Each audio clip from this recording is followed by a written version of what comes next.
প্রিয় বন্ধুরা, আসসালামু আলাইকুম। কেমন আছেন আপনারা সবাই? আশা করছি সবাই ভালো আছেন। দেশে এবং দেশের বাইরে প্রবাসে আমার যত প্রাণপ্রিয় বন্ধুরা রয়েছেন, আমার কলিজার ভাই বোনেরা, সবাইকে জানাচ্ছি ঈদের শুভেচ্ছা এবং ঈদ মোবারক।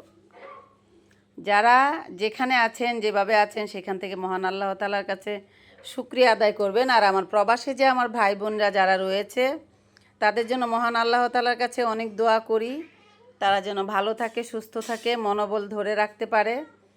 এটাই হচ্ছে কথা।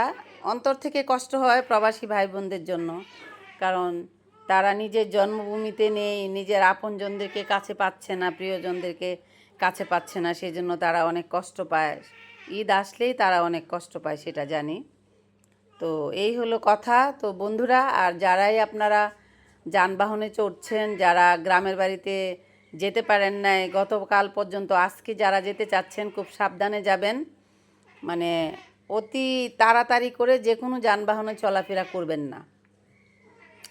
সবাই অনেক সাবধানে চলাফেরা করবেন, যেন সুন্দরভাবে বাড়িতে গিয়ে ঠিকঠাক মতো পৌঁছাতে পারেন, আবার কর্মস্থলে ফিরে আসতে পারেন।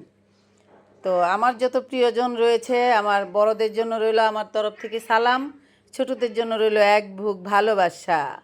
প্রিয় বন্ধুরা, আবারও আপনাদেরকে বলছি ঈদের শুভেচ্ছা এবং ঈদ মুবারক।